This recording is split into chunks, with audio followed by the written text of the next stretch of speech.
بسم اللہ الرحمن الرحیم۔ باب ما یقول عند دخولہ المسجد، مسجد میں داخل ہوتے وقت کی دعا۔ تو مسجد ایک مقدس مقام ہے اور اللہ کی طرف منسوب ہے، تو اس کا آنا جانا کوئی عام جگہ کی طرح نہیں ہے بلکہ اس کے آداب ہیں۔ تو وہ آداب دو ہے، ایک قولی ہے ایک فعلی ہے۔ قولی یہ ہے کہ یہ دعائیں پڑھی جائے، اور فعلی یہ ہے کہ تحیت المسجد کی ادائیگی ہو۔ تو اس کے لیے الگ باب آگے قائم کیا ہے تحیت المسجد کے حکم کے حوالے سے۔ اب اس میں دعا کا تذکرہ ہے۔ حدثنا علی بن حجر قال حدثنا اسماعیل بن ابراہیم عن لیث عن عبد اللہ بن الحسن عن امہ فاطمۃ بنت الحسین عن جدتها فاطمۃ الکبریٰ۔ اب اس کو یاد رکھیں، فاطمہ بنت الحسین اور ان کی دادی فاطمۃ الکبریٰ، اس حوالے سے آگے بات آئے گی۔ قالت فرماتی ہے فاطمۃ الکبریٰ کہ کان رسول اللہ صلی اللہ علیہ وسلم اذا دخل المسجد صلی علی محمد، کہ جب مسجد میں داخل ہوتے تو پہلے درود شریف پڑھتے۔ تو پیغمبر خود اپنے ذات گرامی پر درود شریف پڑھتے تھے، اور یہ جیسے کہ مسلمانوں کے لیے عبادت ہے تو خود پیغمبر کے لیے بھی یہ چیز عبادت تھی۔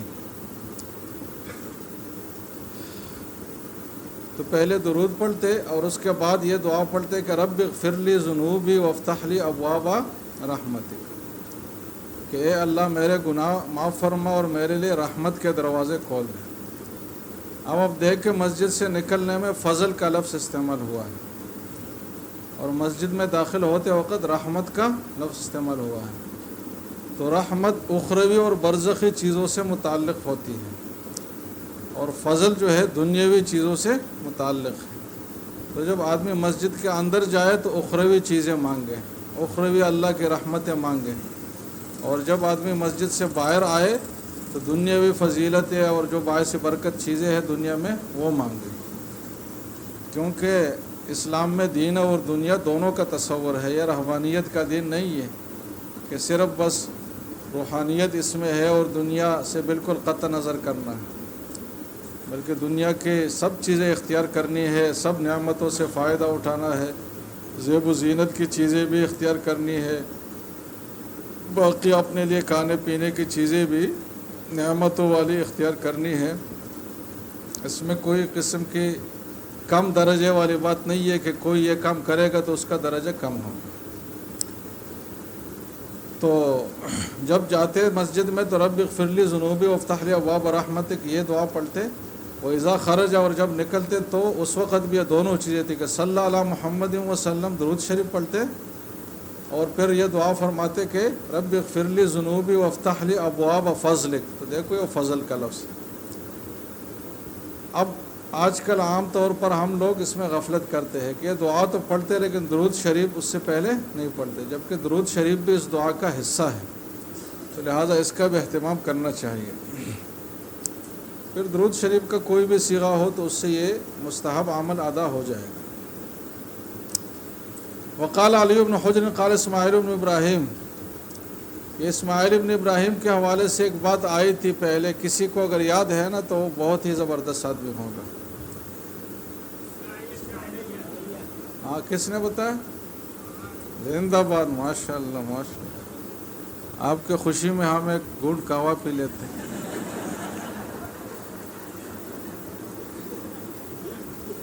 تو یہ اسماعیل ابن علیہ کے نام سے مشہور تھے والدہ کی طرف، تو اس نام سے ان کو غصہ آتا تھا، تو اس لیے امام ترمذی جب ان کا نام لیتے ہیں تو ان کے منشا کے مطابق لیتے ہیں۔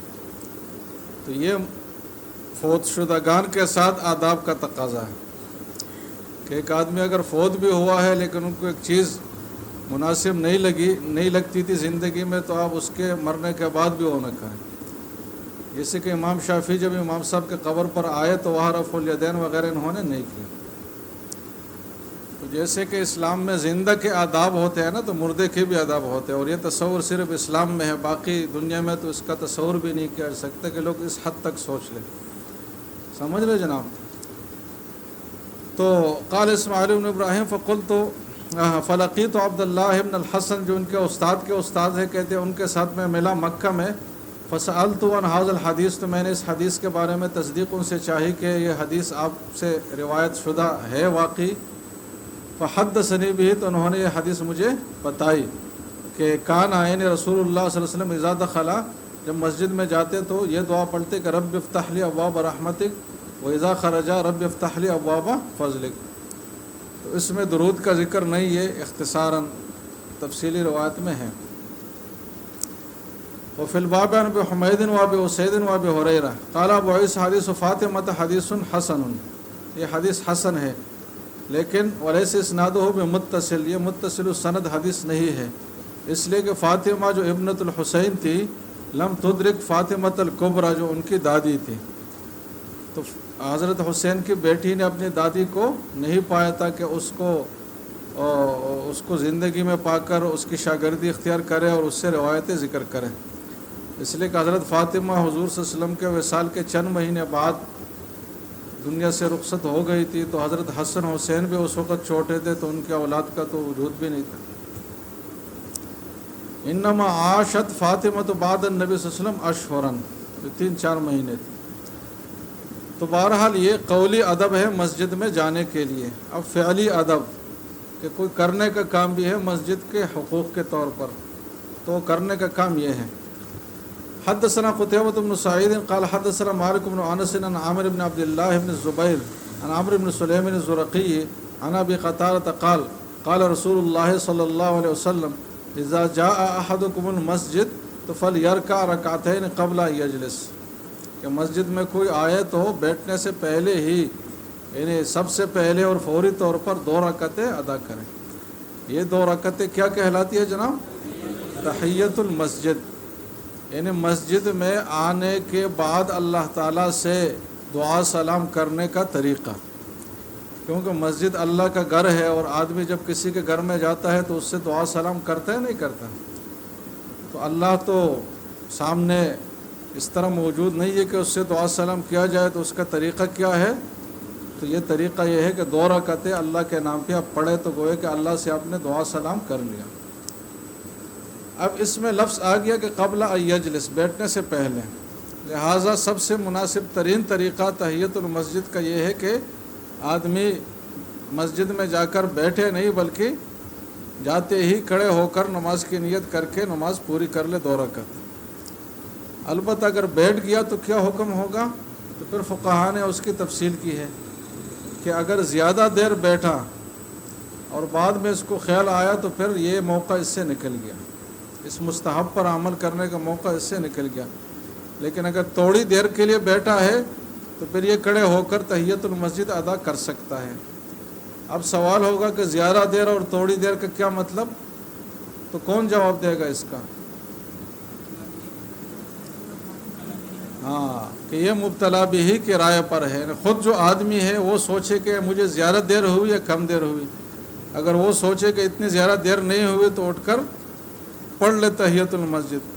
لیکن اگر وہ خود سوچے کہ زیادہ دیر ہو گئی یار موقع نکل گیا، بس پھر نہ پڑھے. مطلب پھر بھی پڑھ سکتا ہے، نفل کا ثواب تو ملے گا لیکن یہ خاص حیثیت اس کی نہیں ہوگی. یہ مطلب ہے اس کا.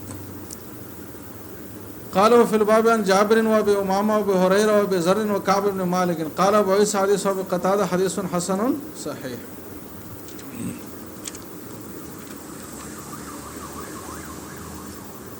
وقد روى هذا الحديث محمد بن عجلان وغير واحد عن عامر بن عبد الله بن الزبير نحو روايه مالك بن انس.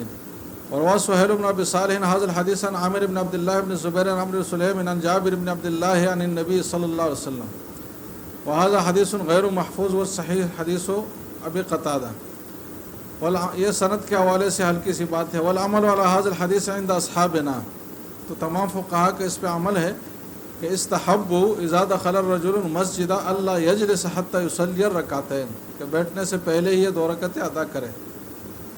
الا يكون له عذر، یہ اس میں ایک اور تفصیل ہے کہ تحیۃ المسجد کا حکم جب ہے جب کوئی عذر نہ ہو. اگر عذر ہے تو پھر یہ مستحب ساقط ہے. عذر کیسے ہوگے مثلا آپ بتائیں؟ ہاں، آ کر آیا اور یہ اگر پڑھنا شروع کرے گا تو جماعت کھڑی ہو جائے گی، یا آلریڈی جماعت کھڑی ہوئی ہے، یا یہ وقت مکروہ میں آیا ہے، عصر کے بعد آیا ہے یا فجر کی نماز کے بعد آیا ہے تو وہ بھی عذر ہے، یا ویسے یہ معذور آدمی ہے، مطلب اس کے لیے نماز پڑھنا ویسے مشکل ہے، فرض ہی بہت مشکل سے پڑھتا ہے، تو اس سے انشاءاللہ اس کو نیت پر ہی ثواب ملے گا۔ قال علی بن المدینی وحدیث سہیل بن ابی صالح خطأ اخبرنی بذلک اسحاق بن ابراہیم عن علی بن المدینی۔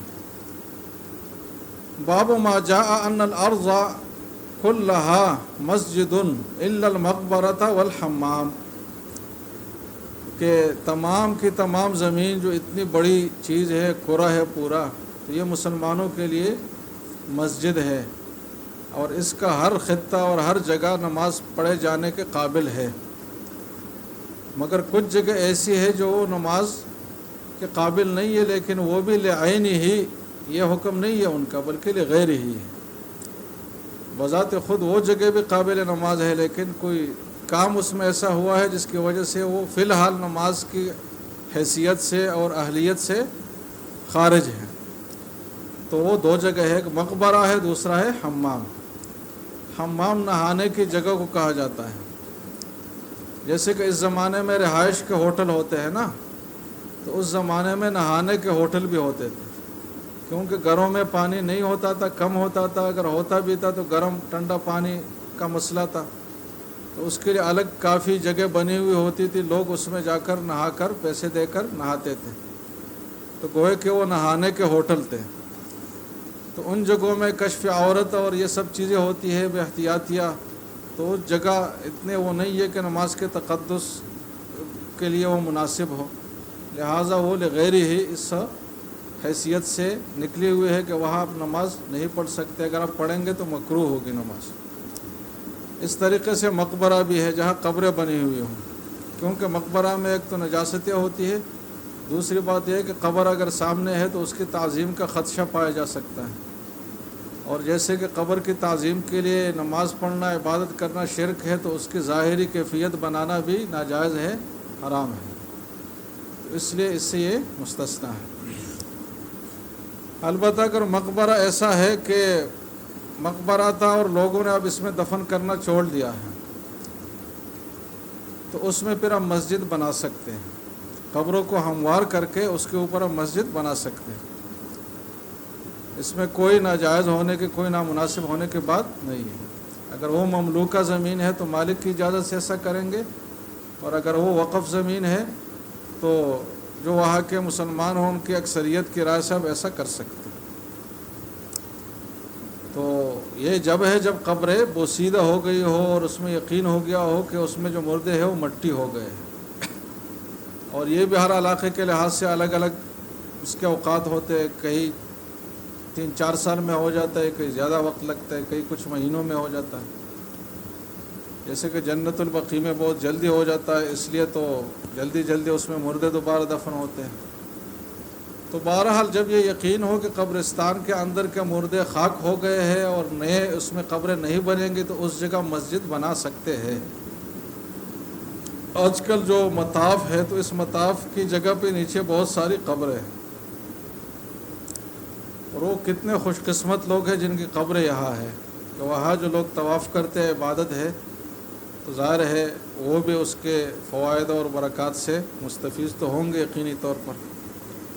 تو یہ ان لوگوں کے ساتھ کوئی برائی نہیں ہے کہ ان کے قبروں پر اپنے مسجد بنائے، بلکہ ان کے ساتھ اچھائی ہے۔ تو ایک تو وہ بات ہے۔ دوسری بات یہ ہے کہ اگر قبرستان میں الگ سے مسجد ہو اور وہ بالکل دیکھنے میں الگ تلگ لگے، اور سجدے اور جو قبلے کی طرف ہے اس طرف کوئی قبریں بھی نہ ہوں، یا اگر قبر ہے تو بیچ میں رکاوٹ ہو جس میں وہ قبر نظر نہ آ رہی ہو، تو اس مسجد میں بھی نماز پڑھنے میں کوئی حرج نہیں ہے۔ یہ جب ہے جب وہ قبریں بالکل ساتھ ساتھ ہو اور سامنے آ رہی ہوں، یا مسجد پہلے بن گئی ہے اور اس میں پھر مسجد کی وقف شدہ زمین میں کوئی قبر بنائی جائے، تو اس قبر کی کوئی شرعی حیثیت نہیں ہے، اس کو جلد از جلد وہاں سے منتقل کرنے کا حکم ہے، اگرچہ وہ کسی نیک آدمی کی قبر ہی کیوں نہ ہو، اور اگر وہ پرانی ہو گئی ہے تو اس کو برابر کر کے اس کے اوپر سب بنانے کا حکم ہے، کیونکہ مسجد کے وقف کو قبر میں استعمال نہیں کر سکتے۔ تو ان سب باتوں کے پیچھے یہ ہے کہ اس امت کو شرک کے شائبے سے بھی بچایا جائے۔ حدثنا ابن ابي عمر وابو عمار حسين بن حريث قال حدثنا عبد العزيز بن محمد بن عمرو بن يحيى عن ابيه عن ابي سعيد الخدري قال قال رسول الله صلى الله عليه وسلم الارض كلها مسجد الا المقبرة والحمام.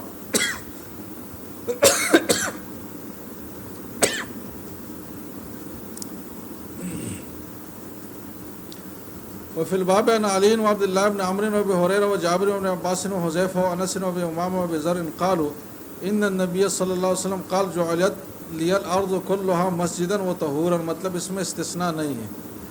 تو ان دو حدیث میں کوئی تضاد نہیں ہے. جس میں استثناء نہیں ہے تو اس کا مطلب کیا ہے کہ زمین کا ہر خطہ بذات خود مسجد بن جانے کے قابل ہے اور وہ نماز پڑھی جانے کے قابل ہے خواہ کوئی بھی جگہ ہو. اور جس میں استثناء ہے تو اس کا کیا مطلب ہے کہ بعض جگہ کچھ خارجی وجوہات کی وجہ سے اس سعادت سے محروم ہے. قال ابو عیسی حدیث ابی سعید قد روی عن عبد العزیز بن محمد روایتین. ان دو طریقوں سے منقول ہے. منہم من ذکر عن ابی سعید ومنہم من لم یذکرہ، یعنی منقطع روایت ہے. وہذا حدیث فی اضطراب روا سفیان الثوری عن عمرو بن یحییٰ عن ابیہ عن النبی صلی اللہ علیہ وسلم مرسلا. تو مطلب اس میں ابو سعید کا واسطہ نہیں ہے. ورواه حماد بن سلمہ عن عمرو بن یحییٰ عن ابیہ عن ابی سعید عن النبی صلی اللہ علیہ وسلم. تو اس میں ابو سعید کا واسطہ ہے. ورواه محمد بن اسحاق عن عمرو بن یحییٰ عن ابیہ قال وکان عامۃ روایت عن ابی سعید عن النبی صلی اللہ علیہ وسلم، کہ ان کے باقی روایات میں تو ابو سعید کا واسطہ ہے، لیکن یہ والی جو روایت ہے تو ولم یذکر فیہا عن ابی سعید، اس میں ابو سعید کا واسطہ نہیں ہے. تو صحیح بات یہ ہے کہ یہ روایت منقطع ہے، مرسل ہے. وکأن روایت الثوری عن عمرو بن یحییٰ عن ابیہ عن النبی صلی اللہ علیہ وسلم اثبت و اصح، تو انہوں نے مرسل کو ترجیح دی. باب ما جاء فی فضل بنیان المسجد، مسجد کی تعمیر کی فضیلت کا بیان. حدثنا بندار قال حدثنا ابو بکر الحنفی قال حدثنا عبد الحمید بن جعفر عن ابی عن محمود بن لبید عن عثمان بن عفان قال سمعت رسول اللہ صلی اللہ علیہ وسلم یقول من بنا للہ مسجدا بنا اللہ له مثلہ فی الجنہ، کہ جو اللہ کے لیے مطلب اخلاص کے ساتھ، جس میں نیت اس کی خالص ہو، اللہ کی مرضی کا حصول ہو، کوئی ریاکاری اور اپنی شانداری اور اپنی مالداری ظاہر کرنا نہ ہو، تو جب اخلاص سے کوئی مسجد بنائے گا تو اللہ تعالیٰ اس کے لیے اس جیسا مکان جنت میں بنائے گا. تو مطلب اس میں ضمناً یہ بات ہو گئی کہ اس کے جنت میں داخلہ یقینی ہے، اور جنت میں داخلے میں اور نعمتوں کے ساتھ اللہ تعالیٰ اس مسجد کا عوض بھی اس کو وہاں دے گا. اب یہاں مثلیت جو ہے بنا میں مراد ہے، مبنی میں نہیں ہے. مطلب یہ نہیں ہے کہ جس نے جتنی چیز بنائی ہے تو اللہ تعالیٰ اس کو اتنی چیز بنا کر دے گا، بلکہ بنا میں کہ جیسے اس نے بنایا ہے اللہ کے لیے تو اللہ تعالیٰ بنائے گا اس کے لیے. پھر بنائے گا کیسے؟ تو بندہ نے اپنے شان کے مطابق چیز بنائی ہے اور اللہ تعالیٰ اپنی شان کے مطابق اس کو بدلہ دے گا. حاتم طائی کے پاس ایک آدمی آیا اور اس نے 2 درہم ان سے مانگے. تو اس نے 2 تیلیاں درہم کے اس کو دے دی. ایک تیلی میں کم از کم 100 درہم ہوتے ہیں. تو کسی نے کہا کہ اس نے تو 2 درہم مانگے، آپ نے 2 تیلیاں دے دی. تو اس نے کہا کہ اس نے اپنے حساب سے مانگا، ہم نے اپنے حیثیت کے حساب سے دے دیا. تو یہ تو انسانوں کا معاملہ ہے جو فقیر اور ناچار لوگ ہیں. اللہ تعالیٰ کی شان تو ہے ہی عقل سے ماورا. تو بہرحال اللہ تعالیٰ اس کو شایع نشان بدلہ دے گا. شایع نشان کا مطلب جو اللہ کے لیے مناسب ہے اس جیسے بدلہ دے گا. اب یہ جو بات ہے کہ مسجد کی بنا پر یہ ثواب ہے، تو یہ پوری مسجد کے بنا پر ضروری نہیں ہے کہ یہ ثواب پوری مسجد ہی کے بنانے پر ہو. مسجد میں کوئی بھی حصہ ڈالنے سے متعلق اس کا ثواب ملے گا. اور مسجد کی مرمت میں جو بھی کام ہو، مسجد کی تعمیر میں، خواہ اس کی بنیادوں سے تعمیر اٹھانی ہو، خواہ بعد میں کوئی جگہ قابل مرمت ہے اس کی کوئی مرمت کرے، رنگ روغن جو جائز حدود میں آتا ہے جس میں بہت زیادہ اسراف نہ ہو تو وہ بھی اس تعمیر میں داخل ہے. تو یہ سب چیزیں باعث ثواب ہیں. اور بعض احادیث میں آتا ہے کہ مفحص قطعۃ، کہ کسی نے اگر تیتر اور بٹیر کے انڈا دینے کی جگہ جتنی جگہ اللہ کے نام پہ بنائی بطور مسجد تو اس کو بھی ثواب ملے گا. اس کا مطلب ہے کم سے کم محنت پر بھی اس طرح ثواب مل جاتا ہے. وفي الباب عن ابي بكر وعمر وعلي وعبد الله بن عمرو وانس بن عباس وعائشه وام حبيب وابي ذر وعمرو بن عبسه وواصلة بن الاسقى وابي هريره وجابر بن عبد الله قال ابو عيسى حديث عثمان حديث حسن صحيح. تو مسجد میں جو چندہ ہوتا ہے مسجد کی تعمیر کے لیے، اگر اس میں کوئی بھی حصہ ڈالے تو وہ بھی اس فضیلت کے ضمن میں آتا ہے، جتنا اس کا عمل ہے اتنا ثواب اس کو اس زمرے میں ملے گا.